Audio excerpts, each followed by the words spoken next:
Salut les gens! Alors, une vidéo pour vous dire que je suis allé voir Le Redoutable au cinéma en avant-première là, donc c'était ce soir et pour moi ce soir c'est le 25 juillet.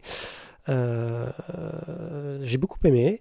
Donc, Le Redoutable, c'est un film qui parle sur la période charnière de, de la filmographie de Godard, on va dire, où il lâche un petit peu le cinéma qu'il avait fait naître de la nouvelle vague française pour s'engager dans un truc beaucoup plus politique.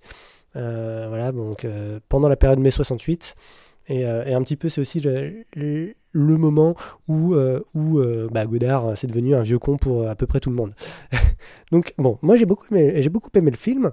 Je ne vais pas en parler plus que ça. Par contre, j'ai pu filmer l'intervention de Michel Hazanavicius. Il y avait lui, il y avait Bérénice Bejo, la productrice du film aussi, dont j'ai oublié le nom, et la maquilleuse, coiffeuse maquilleuse qui n'a pas parlé du tout, bon, mais elle était là quand même.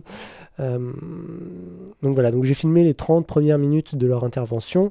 J'ai pas pu tout filmer parce que mon portable s'est éteint et il n'y avait plus de batterie, malheureusement. Mais voilà, donc j'ai demandé sur Twitter si ça vous ferait plaisir que je le poste sur YouTube. Vous m'avez répondu que oui. Donc voilà, profitez et puis à la prochaine. Ciao. En prenant le train, et j'avais oublié mon livre et je voulais à peu près cette taille de livre, parce que c'était Bruxelles-Paris, donc voilà.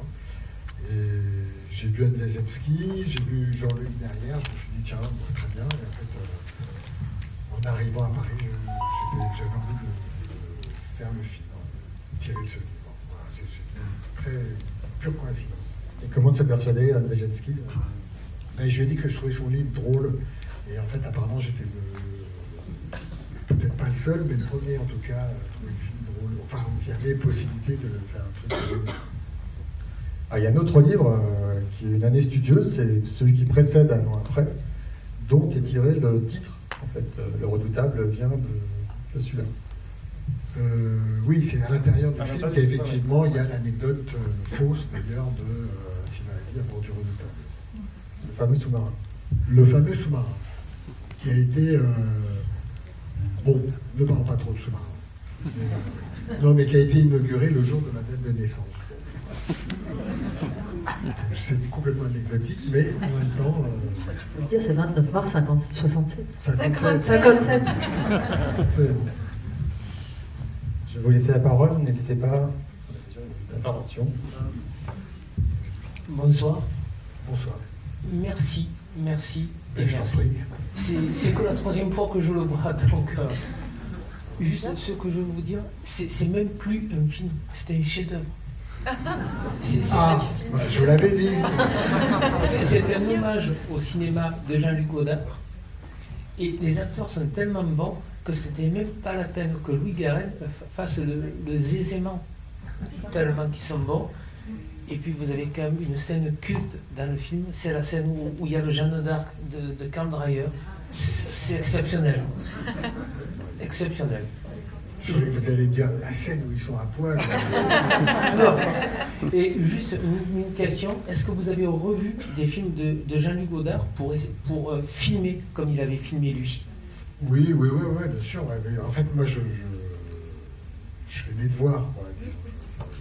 J'essaie de travailler tout ce que je peux avant d'être sur le plateau pour être le plus disponible possible et pour tout le monde, quoi, notamment les acteurs.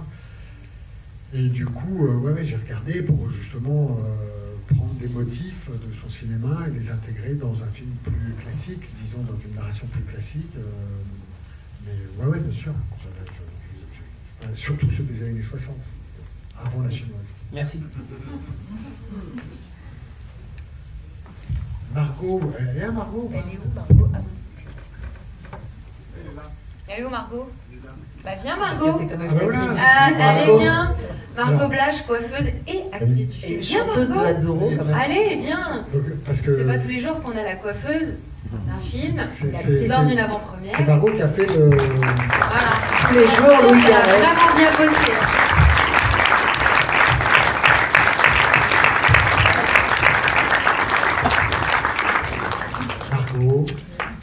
Le reste de la salle. Question deuxième rang. Bon, moi aussi, j'ai vraiment beaucoup aimé votre film, d'autant que j'ai lu plusieurs fois le livre, moi. Et concernant Godard, peut-être comme beaucoup de personnes,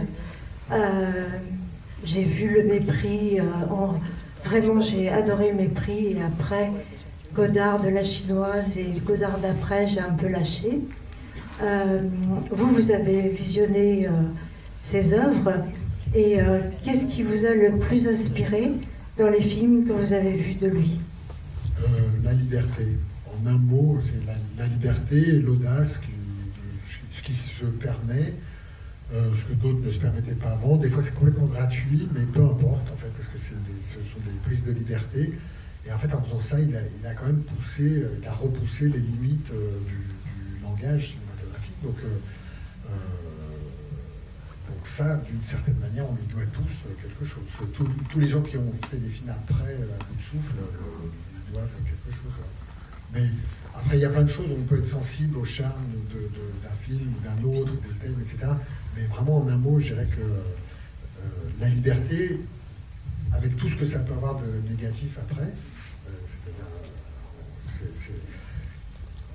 on peut s'y perdre aussi, mais je crois que c'est sans doute ce qui caractérise le mieux.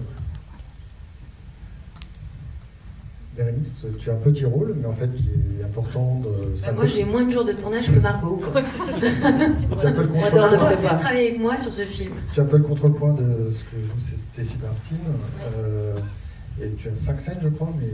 Je crois que j'ai dû avoir 7 jours de tournage, mais j'aime beaucoup ce personnage. Pardon? Le réalisateur? Oui. Je l'aime un peu plus que moi. Non, c'est vrai que c'est un personnage qui est intéressant parce que, comme le personnage de Anne Jasinski est vraiment ancré dans son époque, c'est-à-dire que c'est une jeune fille de 20 ans, dans les années 60, les femmes, elles n'avaient pas la place. Et encore, on n'a pas encore une super bonne place, mais on a quand même une place pas mal par rapport aux années 60. Et encore, si on recule, on a fait une bonne avancée.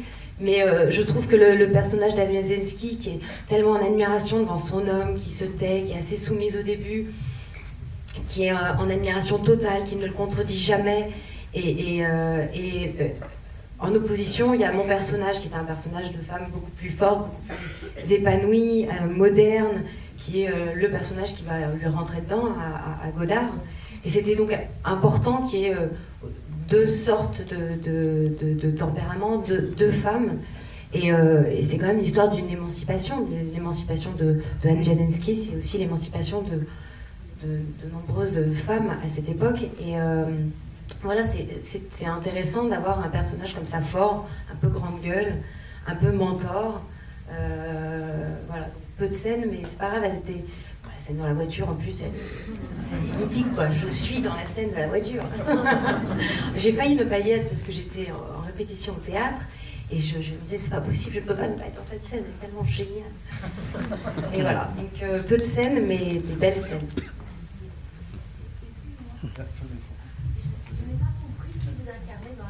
Alors, j'incarne Michel Rosier, c'est un personnage c'est une femme qui a existé, qui est décédée il n'y a pas trop longtemps, et qui était une amie de Godard, qui est réalisatrice, mais qui a créé aussi une marque de vêtements, qui était la fille de sa mère a créé Elle, le magazine. Son mari fait quoi dans la vie? Il est mort également. Grand Berger, c'est un industriel. C'était quelqu'un qui était un peu dans ces milieux un peu arty, très Saint-Germain-des-Prés. Tout en étant businessman. Oui, ouais, ils ont créé ensemble une marque de vêtements, etc. Mais en fait, la question que vous posez, c'est un peu, vous avez mis le doigt sur un des trucs que j'ai raté dans le film, qui est la présentation de... Ok. Eh ben, rapproche-toi. Non, ok, pardon, je vais parler plus comme ça. Oui. Ok. Comment? La main sur le manche que sur le... Oui, parce qu'en fait, tu parles et t'as la main comme ça. Okay. Il est réel, hein, il... Bon. Il n'est pas un présentateur télé. Et donc, non, donc effectivement, ils ne sont pas très bien présentés, ces personnages-là. Oui. Ils sont pas présentés. Et ce couple était très ami avec Godard? Et ce couple était très ami avec Godard, oui. Il faut lui donner un micro sinon. Voilà, oui, c'était. En fait, moi, dans mon esprit, c'est juste des amis, voilà, des amis. Mais il se trouve qu'ils ont effectivement vraiment existé. Mais comme qui ils sont, pour moi, n'a pas une très grande importance dans la narration. C'est-à-dire que c'est juste des amis et c'est un couple miroir. Voilà, et c'est ça. Ce couple permet de comprendre comment est Godard avec les autres. Oui, parce que sa femme aussi. Qui est quand même très petit bourgeois. Et il le dénigre, et il passe son temps à dénigrer ça, mais finalement, il dîne chez Lippe, alors je ne sais pas si c'était tous les soirs, mais ils ont leur petite habitude de petits bourgeois, et vous le montrez très bien, et c'est formidable d'avoir une autre image de Godard complète, du révolutionnaire qui va dîner chez Lippe. Les filles, vous êtes un peu dissipées là. Mais merci beaucoup, j'ai adoré votre film. Et vous c'est pareil. Cet regard comique sur Godard, et c'est effectivement une comédie, et on a beaucoup ri, et ça fait du bien de rire. Et c'est vrai que je reviens de Grèce, et en Grèce, tout le monde a cette image de Godard, de cet héros, de ce grand cinéaste, et c'est très difficile de le critiquer. Et vous, dans votre film, c'est une critique comique. Génial, c'est génial, merci. Attendez, il y a une femme là, ça va pas du tout. Qu'est-ce qui vous arrive? J'ai une question pour la productrice. Comment on fait pour un projet aussi original, comment on s'enthousiasme, on n'a pas peur, on a... Et la productrice. C'est la vraie question. Non. Non, mais en fait, on est associés. Ah, mais on est associés dans oui, comme on est associés, j'étais obligée d'être enthousiaste. C'est un projet risqué, donc c'est pas un film comme les autres. Non, c'est pour ça que c'était intéressant. Non, je pense que j'ai eu la même réaction que tout le monde. C'est au début, vous êtes dit, oula, un film sur Godard, et puis après, très rapidement, j'ai lu le scénario, et là, l'enthousiasme vient tout de suite, parce que effectivement, vous avez vu le film, c'est 90% de la V1 du scénario, c'est très très bien écrit. Michel, effectivement, a cette qualité d'écriture qu'on reconnaît, qui est très rapide, et effectivement, il écrit en plus dans son scénario ses intentions de réalisation. Enfin, on voit tout de suite le film, donc l'enthousiasme vient à la fin de lecture du scénario. Après, c'est effectivement comment aujourd'hui on arrive encore à financer un film audacieux. Est-ce que vous diriez que le film est ironique? Ironique? Oui. Pourquoi moi je dois... Oui, il y a des pointes d'ironie, non? Oui, mais voilà, c'est ce que je disais. Enfin, mais Michel a toujours ce côté-là avec son cinéma, c'est qu'il utilise la comédie pour utiliser quelquefois du cynisme, pour utiliser des formes de critique de ce qui va autour de lui. Et son outil, un de ses outils, c'est la comédie. Donc, évidemment, une des armes de la comédie, c'est l'ironie. Donc, oui, l'ironie. Et j'ai beaucoup aimé, quand ils sont dans la voiture, l'homme qui dit que le cinéma, c'est pour se divertir. Et j'ai pensé que peut-être c'était votre opinion, ce que vous aviez sur le cœur quand vous faites parler. Ah non, pas du tout. Ah, non. D'accord. Non, moi j'ai aucun jugement définitif sur le cinéma. Je pense qu'il ne faut pas demander à... Ah, Ira, merci. J'essaie d'arrêter. Non, il ne faut pas demander à Gérard Aubry de faire du Bergman. Donc, et il ne faut pas demander à Bergman de faire du Pierre Richard. Il y a vraiment de la place pour tout le monde. Et vous faites quoi alors? Non, mais moi je ne cherche pas à mettre des étiquettes sur ce que je fais. C'est compliqué de le faire. Je vais en plus commenter le truc. Et il y a plein de gens qui critiquent hyper bien. Enfin, ils aiment ça. Donc... Et d'ailleurs, au début, mon premier projet de productrice, c'était de proposer à Godard de faire un film sur Hazanavicius. Et les financeurs m'ont dit que ça se vendrait jamais. Changer de fusil d'épaule. Pas du tout intéressant comme sujet. Oui, bonsoir. Merci pour ce beau film. Enfin, ça fait un peu groupie, mais j'aime tous les films que vous faites. Votre façon de filmer, votre façon de... toutes les idées d'images associées pour rendre l'histoire encore plus complète. Est-ce que Godard a vu le film?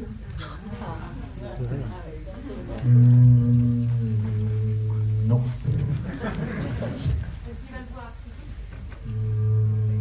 Je ne sais pas.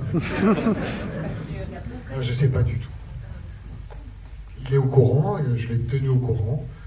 J'ai envoyé une lettre pour lui dire. Voilà, il a voulu lire le scénario, je lui ai envoyé. C'est tout. Il n'a rien dit. Il n'a pas eu d'avis en fait. Donc la dame me demande s'il n'a pas eu d'avis. Il a sûrement eu un avis, mais il n'est pas très loquace. Enfin, je ne sais pas.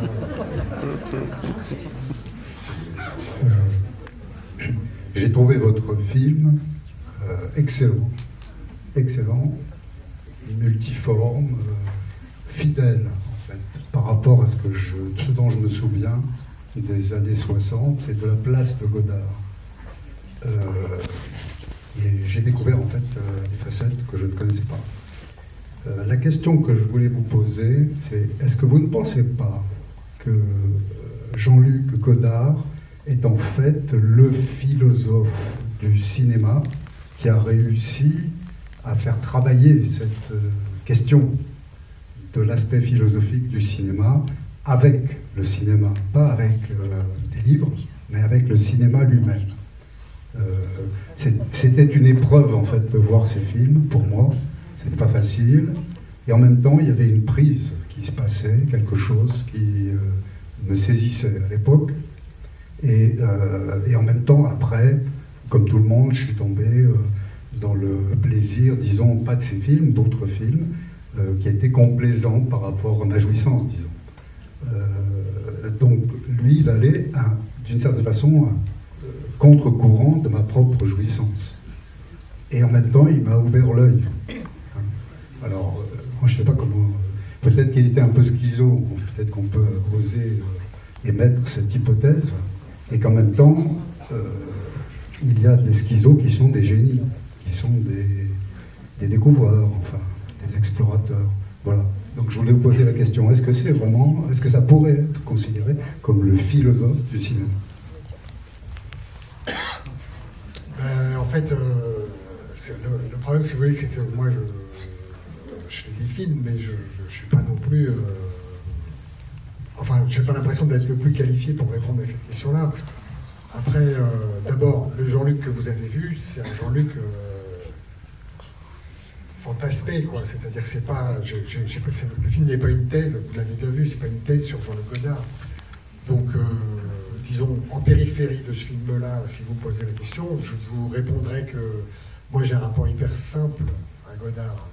C'est-à-dire, je suis absolument charmé, épaté, séduit par les films, par une petite décennie assez enchantée qui sont les années 60, où je trouve qu'il est totalement en phase et même en avance sur son époque.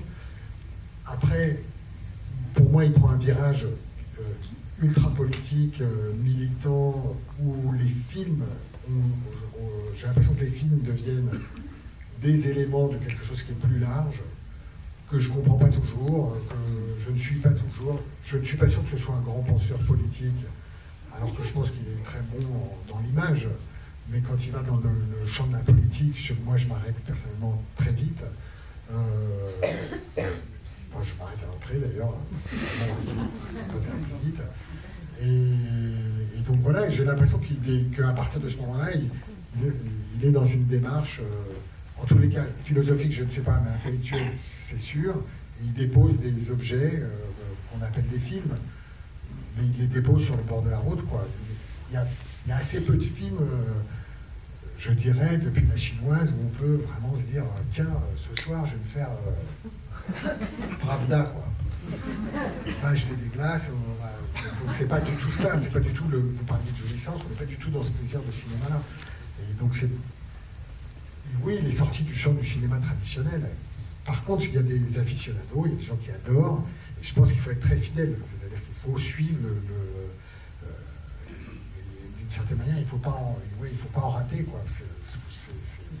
c'est âpre quand même, c'est compliqué. Et l'autre personnage important du film, c'est mai-68, on n'en a pas parlé encore. Oui. Et on a l'impression que Godard, il est balayé, là, il est déjà hors course. Eh bien, en fait, j'ai l'impression, en tous les cas, ce que moi j'ai voulu faire comme scénariste, c'est quand même un peu dans le livre, mais là encore, c'est pas pour faire une leçon et pour dire que c'est comme ça que les choses se sont passées. Je m'autorise la fiction, mais en tous les cas, ça correspond un peu avec son trajet, j'ai l'impression, c'est quand il se fait un peu doubler sur la gauche, quoi. Donc il était très en avance et il se retrouve quand même un peu en retard. Et donc il était jeune et il se retrouve vieux, quoi. Donc c'est pas facile. Donc voilà, oui, donc mai 68, c'est plutôt les situationnistes qui sont un peu plus drôles, un peu plus subversifs, un peu plus radicaux, un peu plus phases, quoi. Voilà. D'ailleurs, c'est nouveau des scènes impressionnantes des 68 que tu as. Oui, où vraiment, nos salaires de producteurs, ils sont passés, les frais généraux, ils sont passés, tout y est passé, mais je tenais effectivement à ce qu'il y ait une ampleur, un souffle dans la représentation de mai 68, parce qu'à ma connaissance, il n'y a pas de film français, mais évidemment internationaux, où mai 68 a été reconstitué de manière ample, vaste, comme ça. Donc voilà, j'ai fait ce que j'ai pu pour qu'il y ait ce souffle-là. Mais ça passe aussi par des choses qui ne coûtent pas cher, comme les slogans, par exemple. Je trouve qu'à travers les slogans de mai 68, on sent quand même un amusement, une joie, le côté joyeux et ludique de la Révolution. Le slogan de Godard, il tombe complètement à l'eau, tout seul dans la foule à crier. Oui. Ben, ça, c'est dans le livre. Semble-t-il, il était un peu trop grossier dans ses. Voilà, donc là, je ne savais pas ce qu'il dit, donc on a dit j'ai mis pompe à merde, mais ça aurait été quelque chose. Mais pompe à merde, c'est pas mal, c'est un peu vintage. Monsieur. Oui, bonsoir, merci pour ce film qui est assez atypique, qui m'a beaucoup surpris. Je ne m'attendais pas du tout à ça. J'ai vu quelques films de Godard, mais je suis loin d'être un fan. Et ça m'a donné presque envie de revoir certains films de Godard. C'est un premier point. Alors, on voyait certains des miens plutôt. Ça c'est fait. Justement, je trouvais qu'il y avait pas mal de liens, j'ai trouvé, entre ce qui arrive à Godard dans ce film et peut-être ce qui vous est arrivé. Il y a The Search, on peut le comparer à La Chinoise, quelque part, qui est un film un peu... Je fais un petit aparté pour ceux qui sont normaux. The Search est un film que j'ai fait et que vous n'avez pas vu. Oui. Et en tous les cas, bon, c'est un film qui n'a pas marché, pardon. Et qui était juste magnifique en termes de mise en scène, qui était couillu. Il fallait oser faire un truc comme ça, qui n'était pas drôle du tout, qui était très très dur à voir, et j'étais ravi de le voir, mais c'était une épreuve effectivement à voir, mais c'était une belle épreuve. Et je vous remercie aussi pour ce film-là. Et quelque part, à chaque fois que je vois Godard dans ce film, qui est arrêté dans la rue par des gens qui lui disent « Mais pourquoi est-ce que vous ne refaites pas OSS 3 ?» Voilà, et il y a des points, j'ai trouvé, il m'a semblé, de similitude entre votre parcours, des choses qui pour vous sont je pense, importantes et qui sont passées ou qui ne sont pas passées. Donc, oui, si vous pouvez développer sur ce point-là, si vous en avez envie. Oui, bien sûr. Non, mais effectivement, mais tout à l'heure, je le disais en blague, mais c'est vrai que le Redoutable, c'est ma date de naissance, mais il a été inauguré le jour de ma date de naissance. C'est un indice quand même du côté... Bérénice, je pense que c'est un autoportrait, en gros. Moi, je crois pas. Oui, c'est ça. Je pense être beaucoup plus sympa. Mais non, mais effectivement, mais en tous les cas, ce qui est sûr, c'est que quand j'ai lu le livre, il y a un truc inconsciemment d'abord, mais il y a un truc où je me suis senti, disons, légitime, ou légitime n'est pas le bon mot, mais en tous les cas apte à investir un champ que me proposait ce personnage dans cette situation-là. C'est-à-dire, j'ai fait un film hyper, je suis hyper content, ça va être un carton en Chine, c'est le film révolutionnaire, et en gros, tout le monde s'en fout de ce film. Donc, il y a une remise en question derrière ça. moi, j'étais en plein milieu de cette remise en question-là, donc si vous voulez, mais oui, ça m'a beaucoup parlé. Après, il y a des choses, il a fallu aller chercher plus loin. Alors, il y a un autre truc aussi, c'est que moi, pour être tout à fait honnête, Jean-Luc Godard, plus je lisais des trucs dessus, plus je le trouvais antipathique, et moins j'avais d'empathie pour ce personnage. Donc, à un moment donné, j'ai viré, et j'ai dit, en fait, je m'en fous du vrai Jean-Luc Godard, je vais inventer mon Jean-Luc Godard. Et du coup, effectivement, à ce moment-là, j'ai mis beaucoup de choses à moi, et voilà. Je crois qu'en faisant ça, ce que j'ai fait réellement, c'est que je l'ai humanisé. Et je pense qu'en l'humanisant, il ressemble beaucoup plus à ce qu'il était que l'idée que je m'en faisais. Je ne sais pas si c'est clair, mais je pense que ce dont je me suis débarrassé, c'est de mes préjugés, et que j'en ai fait un être humain, et sans doute qu'il est plus ressemblant comme ça que si j'étais resté sur le jugement que je pouvais avoir sur lui. Donc j'ai enlevé le jugement, et je l'ai enlevé en mettant des choses à moi, oui, assez personnelles. Et après, il y a plein de trucs, il y a des trucs très pathétiques. Par exemple, lire une critique ultra négative devant des amis, je l'ai fait. J'en suis pas du tout fier. Enfin, je veux dire, c'est horrible comme situation, mais à un moment donné, il faut qu'on exorcise quoi, les trucs. Et donc voilà, donc ça, oui, il y a des choses comme ça. Sur tout ce qui est jalousie, maladie dans le couple et tout ça, c'est plutôt atténué par rapport à... Non, là, je suis pas trop comme ça, mais... non, je suis pas du tout comme ça. Tu perds pas tes cheveux? Ouais. Non, mais j'ai quand même été chercher des choses... Je sais. Mais j'ai quand même été chercher des choses, même sur la jalousie et tout ça, très loin, quoi. Parce qu'en fait, je n'agis pas du tout. T'es un très bon menteur, hein. On en reparlera ce soir.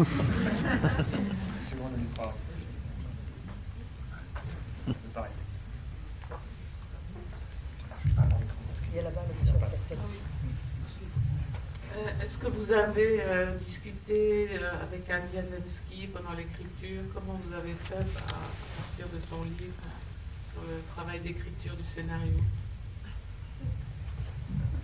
Non, j'ai pas du tout discuté avec elle, mais parce qu'elle me l'a autorisé direct, c'est-à-dire qu'à partir du moment où elle a accepté de me céder les droits, elle m'a dit, comme elle a fait des films, elle m'a dit, écoutez, en gros, vous vous démerdez, vous faites votre truc, quand c'est fini, vous me le montrez.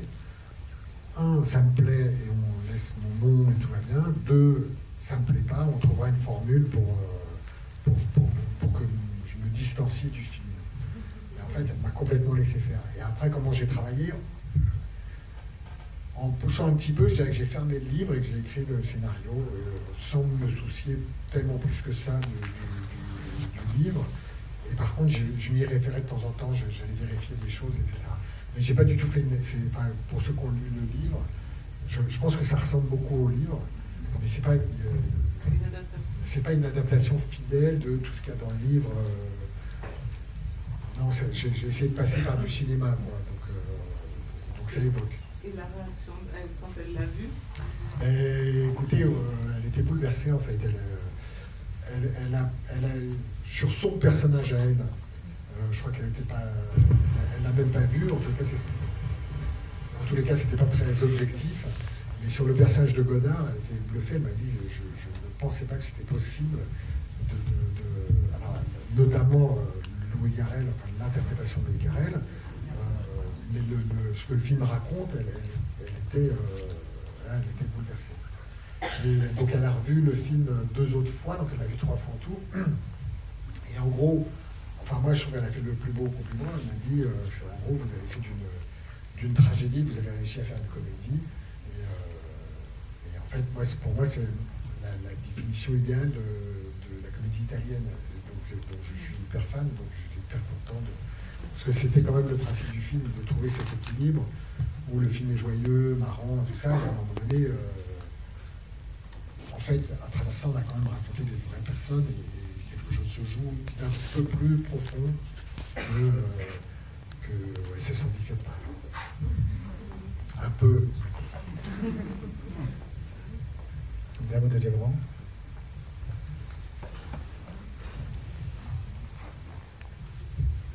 Il y a une chose qui m'a amusée, c'est le choix de Louis Garrel, parce que très franchement, parfois je trouve qu'il...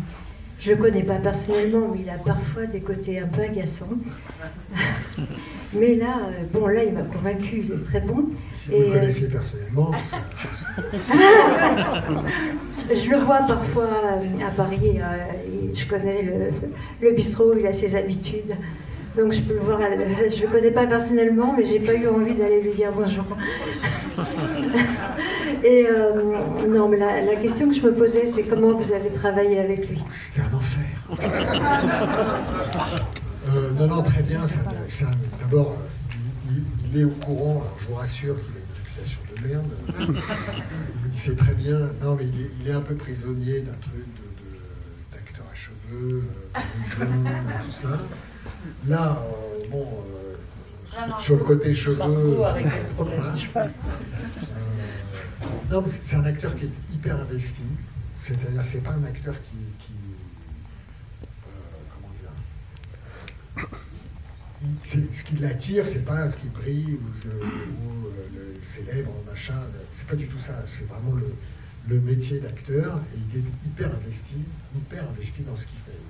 Parfois, à mon avis, enfin, c'est pas à mon avis, parfois je lui dis, détends-toi, enfin, ça va, c'est pas... Mais il recherche beaucoup, il travaille énormément, donc c'était hyper agréable pour ça de travailler avec lui. Après, je lui ai demandé beaucoup, c'est-à-dire que, mine de rien,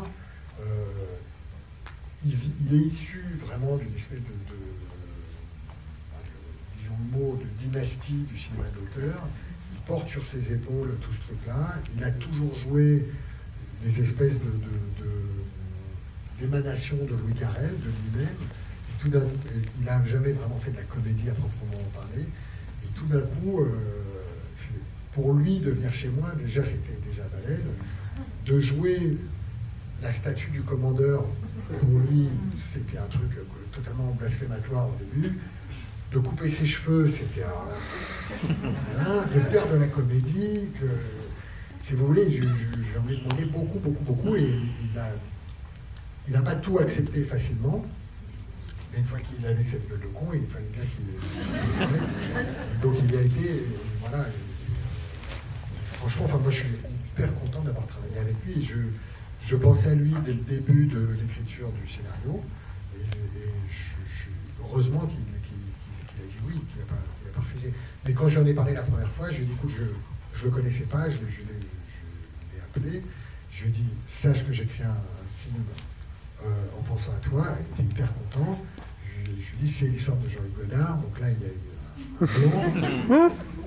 Je crois qu'il venait de dire à son agent, oh là là, on me repropose un truc sur mai 68, parce qu'il en a fait 3, plein le cul de mai 68. Voilà. Donc ça l'a détendu un petit peu, d'enlever le côté religieux, mais c'est vrai que pour lui c'était grave. On l'a pas évoqué encore, mais c'est Par contre, c'est vrai qu'il était assez détendu, il appelait toutes les demi-heures, à partir de 8h du matin jusqu'à 1h du matin. Non, c'est vrai qu'il était plutôt détendu. Ouais. D'ailleurs, là, il t'a appelé avant de venir, hein. Et puis là, je pense qu'on peut l'appeler, il va t'appeler dans 5 minutes. Non, mais il est détendu. Hein. Franchement, il ressemble très peu à Godard, hein, finalement, chez Louis Garrel, non? T'as eu du mal, toi, Marco? Mais c'est vrai que c'est quand même... Malgré ces tensions et ces questionnements, c'est vrai que c'est un acteur extrêmement investi, quoi. Ça va être très généreux, ça va être bizarre de dire ça, mais c'est vraiment, il est très loin d'être dans la séduction, par exemple. Un acteur mâle est extrêmement dans la séduction tout le temps sur un plateau, avec tout le monde, les filles aussi, mais qu'est-ce que c'est que cette histoire? Ah non, un acteur, ça prend de la place, quoi. Et Louis... Pardon, qu'est-ce que tu dis? Dans le lit? Ah bah oui, dans mon lit, il a pris beaucoup de place. Hein. Bon, il est quand même 10h30 là, on est au lit. Mais c'est Louis, alors je décroche. Non, mais c'est vrai qu'il débarquait, en règle générale, quand vous faites un rendez-vous avec quelqu'un dans n'importe quel métier du monde, la norme, c'est 1 heure. On se dit, on a rendez-vous. En général, au bout de 50 minutes, il y en a un des deux, par politesse, qui dit, bon, ben voilà, super, on s'est tout dit, très bien. Et lui, la norme, c'est plutôt 3 à 4 heures. Non, c'était la journée, puis après il venait à la maison, puis après il mangeait à la maison, puis après il jouait avec les enfants. Et à un moment donné, il était vraiment avec notre fils qui avait 7 ans et demi, 8 ans, un jour il est venu, il a fait, Au revoir. Donc Louis a compris. Mais à part ça, c'est quand même c'est assez incroyable d'avoir. Mais maintenant, il appelle Louis de Funès. Non, et Gloria, elle appelle Godard. Je pense que c'est Godard. Godard, il mange à la maison. Mais bon, c'est vrai que c'était. Il est extrêmement concentré. Il veut vraiment donner un maximum. Il se pose beaucoup de questions. Mais c'est vraiment toujours pour le meilleur. Donc ça devient quelqu'un d'extrêmement attachant. Parce qu'il est trop gentil finalement. C'est-à-dire que malgré tous ses stress, ses angoisses et tout, il veut tellement bien faire que voilà, c'est assez formidable. Ça prend un peu de place. On n'en a pas encore parlé, mais il y a Stacy Martin qui est absolument formidable aussi. Ouais. Et c'est un peu grâce à toi, je crois, qu'elle est dans le film. Une conne qui prend une place. Alors Stacy, c'est tout l'inverse de Louis. C'est-à-dire que c'est vraiment une... Fais attention, parce que si tu pars dans des compliments en disant que c'est tout l'inverse. Non, j'ai complimenté Louis beaucoup. Non, mais Stacy, j'ai tourné avec elle dans un film qui n'est pas sorti en France, un film américain, et c'est une actrice qui est extrêmement libre, comme un petit enfant. C'est-à-dire qu'elle se laisse faire complètement. Et quand Michel a commencé à faire le casting, il y a quand même des scènes de nu, d'amour, et Michel me disait,